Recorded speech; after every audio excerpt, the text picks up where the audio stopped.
Ladies and gentlemen, a very good afternoon to you all. When Grace called me about a week ago and said, could I please introduce her, I said, yeah, sure.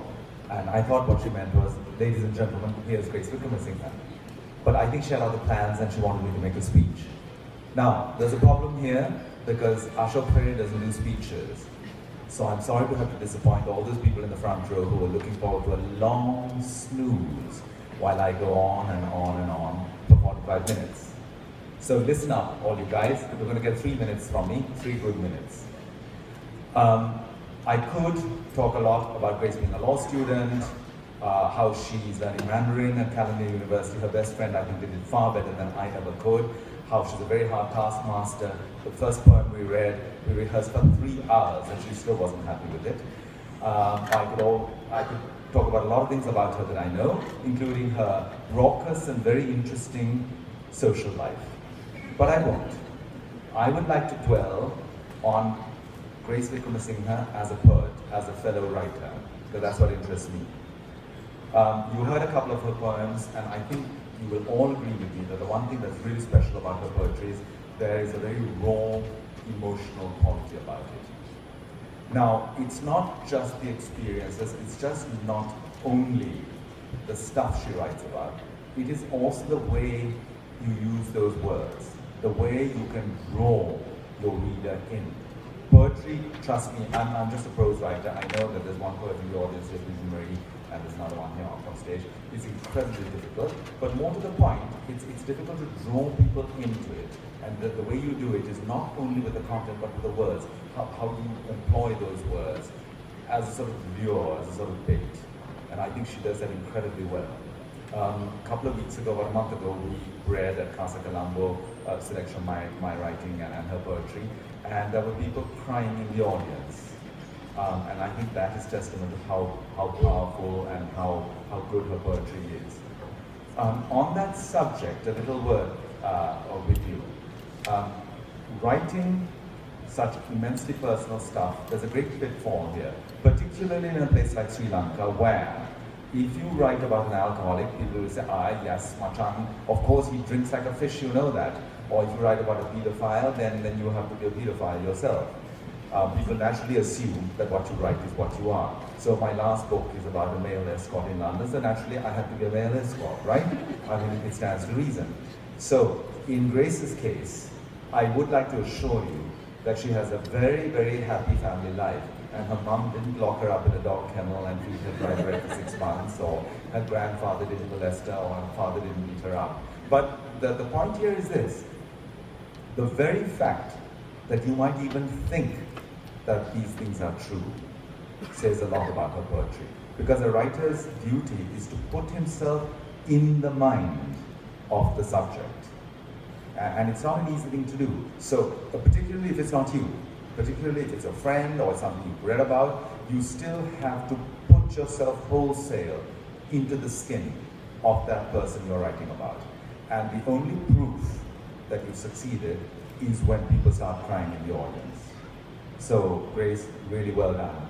Absolutely well done for the way you get these words across. As I said, poetry is incredibly difficult. It's not like prose where you can write 500 words. In poetry, you have a limit. It's very, very concentrated, which is why they call it the most supreme of all the arts. Apart from this, I'd like to say it took Grace great courage to write the poems she did, and that's stuff that will inspire other people. Hopefully, people who have been molested, people who have been beaten up will read those and think, gosh, I'm not alone. There are other people who understand what it's like. So, and it takes a lot of courage to write that. Grace Wickramasinghe, very happy 21st birthday, and I'd like to invite you up on stage. Ladies and gentlemen, Grace Wickramasinghe.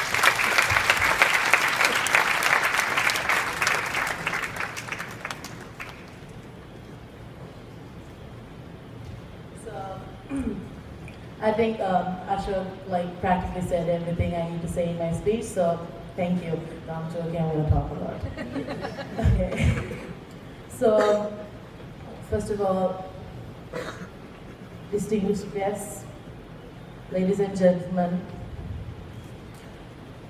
let me first tell you a story about how this book closure came into being. So, as you know, Perception, if you were at my launch, Perception was my first collection, and Perception was written right after I finished my advanced levels, and I just decided that, I'm going to write a book. So if Perception, in a poetic point of view, and I dare say, use an analogy, Perception was my first child, which was planned. Closure is the accident baby. No, I'm serious. Closure was a major accident. So my mom really wanted me to tell this story, so I'm going to tell you. So how Closure came to being was, as you noticed, it was shortlisted for the Gratian Prize. And that's actually the reason it got published, because I wasn't planning on writing another book for a while. Because after I did my first book, I'm like, okay, I'm done. I need a break. So I took like a nice 1.5 year break, but I kept writing my poetry, but I wasn't planning on publishing them anytime soon except like on Facebook. Because for those who publish books or have seen me publish books, it's very stressful. And, we have other things to do, Anyway, so the week, okay.